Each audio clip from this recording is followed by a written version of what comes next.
How's it going, Knicks fans?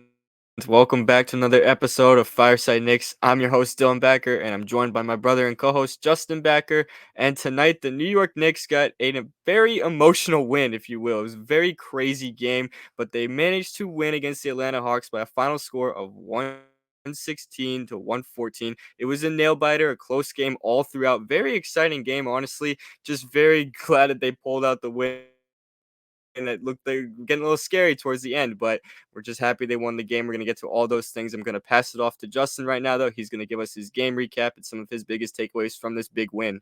Yeah, like you said, this was a nail biter. This was an exhausting game to watch. I can only imagine, having to play in this game. I mean, if I'm sitting at home on my bed watching this game, and I was exhausted after that one. So, glad that they pulled this one off. This is a gutsy win. RJ Barrett was out again, so this is a very gutsy win without RJ. I believe is this their first win of the season without RJ? I think it is. I think this might be their first win of the season that RJ has not played a game in. So that is very good to see. Um, Julius Randle, man, that he's on a roll right now. His last 5 games, he's averaging. Let me see, I have it pulled up here. He's averaging 25 points a game on 44% from the field and 35% from three. That is a huge increase from the 13 points per game, 27% from the field, and 25% from three that he was averaging through the first 5 games. So night and day with him really through these last 5 games compared to the first five. We've alluded to thousands of times the comment that he made about his ankle bothering him and how he was going to be better and stuff like that. And with each passing game, I'm starting to believe him more and more. Lately, he's looked so much more like the Randall that we saw last year, the one that's made 2 All NBA teams. And I'm just very happy to have him back. Really, he had 29 points in this one, 10 rebounds, 8 assists, 12 of 24 from the field, 3 for 6 from three. He was just a force all game long. You kind of had a feeling he was in for a big night in that first quarter when he had 14 points, I believe, 6 for 12 from the field. He just came out just feeling himself, really was just in a zone from the jump, which is just great to see, man. Really, really happy to see him kind of controlling the game more and just being Julius Randle, man. I'm very happy to not have to talk about dud performances from him because really ever since me and you got on him for playing as bad as he was, really I haven't had anything bad to say about him. He's played excellent since that point. So obviously I'm not sitting here insinuating that I caused this turnaround, even though I would love to say that, but it's great to see. Mitchell Robinson was very, very important in this game, especially towards the end when it felt like the game was in danger of slipping away. Mitchell Robinson would grab a huge rebound on the offensive end, save a possession, and we would score. That was just instrumental down the stretch. I haven't included this in my recap yet, but this game started out with the Knicks looking like they could potentially blow the Hawks out. The first quarter was just an offensive explosion. They jumped out to a huge lead. I believe they went up by as many as like 13 or 15 points early on. You thought maybe they were in for another blowout win. In the second quarter, it was just a complete turnaround. The Hawks came back. They stormed back. They even took the lead, I believe, before halftime. So, and then it just was a back and forth battle all throughout. And then in the fourth quarter, it looked like, the Hawks might pull away and steal this one from us. Really, they went up, I believe, 101 to 94 with like 6 or 7 minutes left. And you started to kind of get the sense of, oh no, here we go. This might be a lost cause. But the Knicks responded immediately with a nice little 8-0 run to grab that lead back, mainly due to Emmanuel Quickly and Jalen Brunson's just spectacular play in the fourth quarter.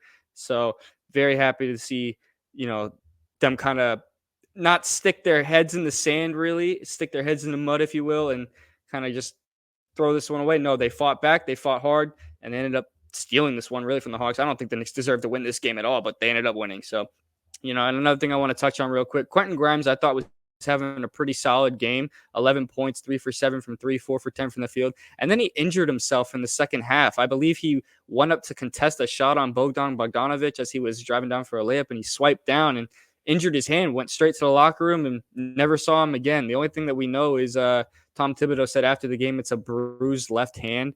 That's really all we know right now. No x-rays or anything. So we hope Grimes is okay. Obviously, he's very important to what we do, even though we said he needs to, be more involved, things like that. And it really sucks that the game that he really looked like he was starting to get involved and get a lot of touches, he gets injured. So that's really unfortunate. What else do I need to highlight in this one?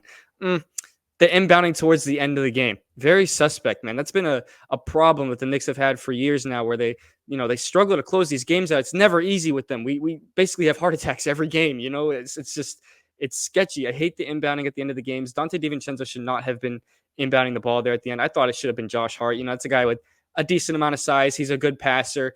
I don't really see why he couldn't inbound the ball there. It had to be DiVincenzo, and obviously it almost cost them. 5-second violation gave the Hawks really a second chance, gave them a mulligan basically.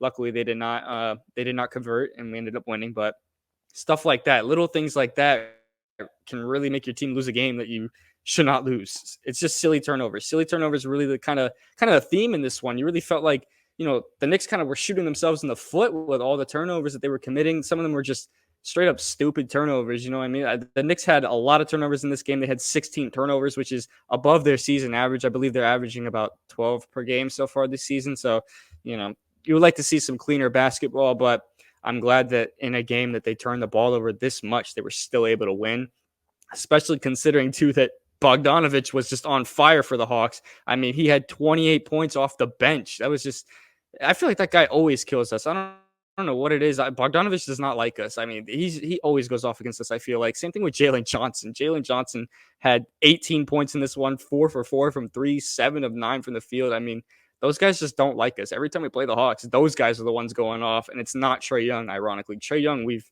completely taken him really out of every game that we've played against him at this point. So it's not even the superstar that's killing us. It's their role players. So I don't know. All in all, this is a great gutsy team win. I'm glad that they were able to pull this one off without RJ Barrett. Hopefully we get RJ back next game. I don't know what's going on with him. I guess he had migraines or something like that. I did not expect him to miss this game. I knew last game, obviously I thought that was going to be a one game thing. I didn't know that. I guess his migraine is that bad, really, that now he's missing multiple games. So really hope to have him back. It kind of sucks because every time he starts to get on a roll, anytime in his career, really at this point, that he starts to get on a roll and starts to really play some great basketball, some freak injury happens to him. Last year, we saw the odd finger injury that happened against Dallas that took him out for a while, and then he struggled to really regain his form after that. This year, he's got a migraine and he's missing several games. I mean, I don't know. It's just weird. I really hope we get him back. We really need him. We've missed him these last 2 games. You really feel his presence not there. You really feel his lack of presence, I should say. So hope we have him back. But all in all, good win. I'm happy. So I'm happy we're talking about a win, not a disappointing loss, because I thought we were going to have to get on here and talk about a crushing defeat. That would have really sucked. So, yeah. Yeah, no, like you said, we really thought that game was going to go completely the opposite direction that it ended up being. One thing I want to highlight is the Knicks' resilience. They went down 101 to 94 with about 5 minutes left in the game. The Hawks were on an 11-0 run. All the momentum was on their side.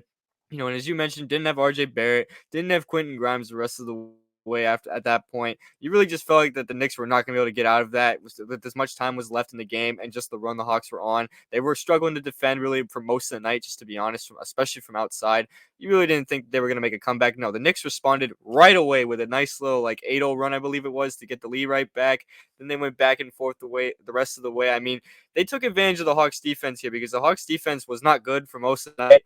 And the Knicks, they answered. They saw that and they took advantage of it late in the fourth quarter. They were attacking the glass, really. I thought that was a big point of emphasis to make. They were shooting the threes really well. Very, very, very, very efficient. Brunson kind of had a pretty rough first half. I think that's important to mention that. And he really turned it around in the second half.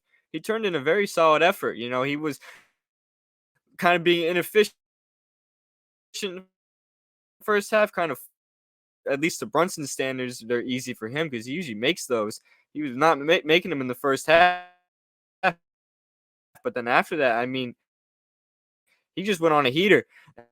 And as Gus Johnson said on the MSG broadcast, the Brunson burner. He big threes, the big mid-range shot that made it a 3-point lead, with less than 24 seconds left in the game. Really, really was happy with Jalen Brunson's performance. Really happy that he was able to turn that around after what was looking like it was going to be a rough game for him. I'm really happy he was a really good game for him after all that. And another thing I want to mention too, Emmanuel quickly needs to be talked about a little bit more here. He's been really consistent for most of the year. He's had 1 or 2 bad games this year, but for most of the year, he's been really consistent and just an absolute spark plug off the bench. Tonight you mentioned he had 20 points. He's averaging 15 points this season. Right now, it looks like he's going to be right in the thick of the six man of the year conversation yet again. I know we're only 11 games in, and it sounds very egregious to make predictions for awards this soon in the season, but if Quickly keeps playing at this pace, I don't see why he won't be in that conversation again. You know what I mean? I'm really happy with what he's doing right now. It looks like he's playing for some money. It looks like he is playing with a bit of a chip on his shoulder for not getting that extension in the offseason. And I wonder how that's going to impact the Knicks next offseason when they, want to try to bring him back. That's going to be something to monitor. But obviously, that is months down the road. Right now, we still have him on our team. So really just happy to see him balling out for us right now and not for somebody else. So really happy with that. And another thing I want to mention, Mitchell Robinson. He continues to be an absolute force on the glass. Tonight he had 15 rebounds, as you mentioned before in the recap, and he's averaging double-figure rebounds this season. I believe he's like top 6 or 7 in the NBA in rebounding and offensive rebounding. He clears everybody, and it's just phenomenal what he's doing. I mean, I had a feeling that he was going to take a big leap. You and I made a video back in the off season about him potentially taking a leap just because of how impactful of a player we've seen him be at times. But I really was not expecting this. I'm just going to be honest. I was not expecting this. Right now, he's looking like a top 15 center in the league. I'm just being honest. Yes, he's not like a massively offensive, he's not offensively intimidating, but defensively, there are not many guys that are really better defensively as a center than him right now. You know what I mean? I'm not saying that he's like number one in that category, but he's getting a little bit close to that area. He's reaching that tier with the way he's playing this season, the way he's protecting the rim, the way he's rebounding, the offensive rebounding. He's already the best offensive rebounder in the league. I don't think that's really up for debate at this point. It's really just a matter of, where does he rank in terms of, other centers in terms of defense and just overall rebounding. I really think he's entering like that top 10 kind of threshold a little bit. I don't, I'm not saying he's a top 10 center in the NBA. I want to make that clear, but I think his impact is getting a little underestimated by, lots of fans that aren't Knicks fans. Knicks fans are obviously seeing the impact he's having, but I think, other fans that don't watch the Knicks all the time need to really see what he's doing because he's really making a name for himself pretty quickly. And he's been very consistent. I think that's one big thing you need to mention here too. He's been consistent. He really hasn't had like a bad game yet this season here. He's been just great every single night, even on the nights he doesn't score. Like tonight, he had 6 points. A game earlier this season, he had 0. But in those games, he had a double-digit rebounds and he was defending the well underneath the basket. I mean, he's just a dynamic force. I'm really happy to see what Mitchell Robinson's doing. I think a lot of the guys we're starting to see their growth a bit. Guys like Mitch, Quickly, Grimes a little bit. Yes, I want to see more from Grimes, but I do think he's playing bad. It's just he's not involved in the offense a whole lot. Hopefully, Grimes gets more involved in the offense, but overall, I'm just the Knicks are 6-5 now because these first 11 games have been exhausting. I'm just going to be honest. It seems like it's never really easy. They've had a couple easy wins this season. For example, the game against San Antonio and the game against Charlotte. But other than that, most of their games have gone to the final shot or within the final 2 minutes. They've been decided by then. It's been nail biter after nail biter for the Knicks this season, and the fact that they're 6-5 right now, I'm really happy with that. I know some Knicks fans were disappointed that they were 5-5 to start the season, but consider they've had 3 back-to-backs already. They've had all these tough opponents they've been playing. Almost every single opponent they've played is a playoff team or at least a play-in team at the very minimum. They're playing tough opponents. They're not playing like bad teams every single night, and they're 6-5. I'm really happy with that, honestly. That kind of record almost feels like an 8-4 type record, given the circumstances. Yes, you wish that record was better. I think all of us can agree on that, but I will definitely take it. It's better than being like 3-8 through the first 11 games or something like that, because they really could be that as well. You know what I mean? So overall, really happy. And also, one more thing I want to mention too. It's about Julius Randle as well. You and I said when we were discussing Randle a couple weeks ago about his struggles and stuff, we said that if the Knicks want to start winning again and getting back to what they were last year, it starts with Julius Randle. And the case in point is proven because through the first 6 games they were 2-4, and Randle was struggling through those 6 games. They've won 4 of their last 5, and during those 5 games, Julius Randle has played very well. I think that right there should just tell you right there that if they want to start winning a lot again, it starts with Julius Randle. Julius Randle is that impactful to a team when he's playing well, and it's showing. They're winning lots of games this way. Sure, the opponent difficulty over the 5 games, in those span, maybe not the same as the first 5. It still matters. These are all still NBA teams. They're still very good teams. So, just very happy to see what's going on right now. The vibes are up with the Knicks. Yes, it was very nail biting, and yes, there are some things that still need to be cleaned up. It wasn't a perfect win, but a win is a win at the end of the day. Very happy with that. I'm gonna pass it back off to Justin though. Let him, say anything else he wants to say and preview a little bit of their next game.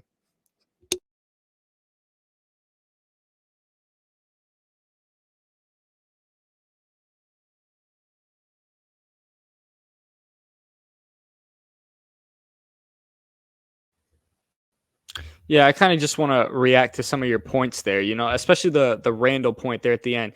I've always said that Randall does impact winning. There are a lot of Knicks fans who think Julius is a loser and all this and that, and he's a bad teammate and all this stuff, all this negative stuff about him. I've always said he impacts winning. The Knicks are not a playoff team without him. They're never in the second round last year without him. All this stuff. I've always said that, and it's proving to be valid right now. Like you said, they were 2-4 through the first 6 games with Julius playing like crap, to be honest. And now that he's turned it around and started to look more like last year's version, they just won 4 or 5. I know like you said, I know the opponents have not been of the top tier or anything, but 4 or 5 wins is nothing to, four wins in 5 games really is nothing to, kind of just whatever. That's nothing to kind of demote, degrade, whatever. So, like I've always said, Julius impacts winning, and it's being proven right now. So, I hope this continues. I expect it to continue. He said it himself. I wasn't feeling right those first few games. I expect myself to be better now. All this and that. I mean, I don't see why not. I expect him to play like this from now on. I think this is who he is, not who we saw those first 6 games. You know what I mean? So hopefully this continues. And I also want to touch on your take about Emmanuel Quickly and Jalen Brunson. Those two guys really were the reason that the Knicks kind of came back and stole this game from the Hawks when it looked like the Hawks were about to pull away. When it got to 101 and 94, I went, "Oh no, this game's over. This isn't going to end very well." Quickly and Brunson came out after that timeout and really just lit a fire under the Knicks. They were hitting shot after shot after clutch shot, just making sure that the Knicks were still in this game, and ended up grabbing the lead back pretty much in the blink of an eye. You look up for a second, the Knicks were leading again. So, those two were phenomenal in the second half, especially Brunson. I really just want to highlight him because, like you said, he struggled really bad early on. I think he started this game like 3 for 10, something like that. He looked all out of sorts, turning the ball over. His decision making looked kind of silly. All of a sudden, he finishes this game with 24 points, has 6 threes. He gave us a solid night. You know what I mean? In the blink of an eye. It's just, and the clutch performance is just so huge. We really haven't had a guy who can close games out like that in years. Brunson comes to the Knicks, and he's just immediately one of the best closers in the NBA, really. So, yeah, I really don't got anything else to really add. That's kind of just all I want to say about that. So, yeah, I think I'm going to pass it back off to you now. Yeah, no, of course. Everything you've said about Brunson, exactly true. We haven't had a guy like that in God knows how long. And the fact that we have this guy now, it's just amazing to have. It's a very big luxury to have a guy who can just come in a close game in the fourth quarter when you need a bucket and he gets you that bucket. He gets it almost every time. It never fails. Just very happy to have that. Their next game is against the Wizards on Friday. That should be an easy win. I'm just going to be honest. The Wizards are 2-9. That team is not very good. It's basically just a team of all vibes and no hoops. So they really should win that game. It's an in-season tournament game as well. I know some people probably don't care about the in-season tournament. I'll be honest myself. I don't even fully understand the in-season tournament. I'm just looking at these games as more regular season games. So, I'm not paying much attention to that, but it is worth noting it is an in-season tournament game. So I wonder how the Wizards will come out of that, if they'll play with a different chip on their shoulders, since it seems like that's the only possible form of championship they could even possibly win this season. Let me stop with the jokes a little bit. I don't want to be mean to Wizards fans, but the team is not very good. So, just being honest. But with that being said, it should be an easy win. It's a very lackluster opponent compared to who they just played tonight. The Hawks, are obviously not better than the Knicks, but I would say the Hawks are at least closer to the Knicks level of talent compared to the Wizards. So they really should be able to pull away with an easy win on Friday. But you can never take your foot off the gas at the same time, because any team can surprise you on any given night. The NBA is known for lots of upsets, so just don't take your foot off the gas and just do what you did tonight. And hopefully on Friday that they're fully healthy. Hopefully they can get RJ back. And hopefully Quentin Grimes is okay and good enough to play as well in that game. Hopefully they're not playing it shorthanded. But guys, thank you so much for tuning into this episode. We really appreciate you guys' support. You can check us out on all of our social media platforms. We're on Twitter, Instagram, TikTok, Facebook, of course, this YouTube page that you're watching it on. The audio versions of these podcasts are on Apple Podcasts and Spotify. Make sure you give us a 5-star rating on those. Our personal Twitter accounts are above our heads. You can go follow us on there and talk some Knicks or any other New York sports because we cover a bunch at empiresportsmedia.com. I'm Dylan Backer. That is my brother Justin Backer. We'll see you guys in the next episode of Fireside Knicks. Peace out.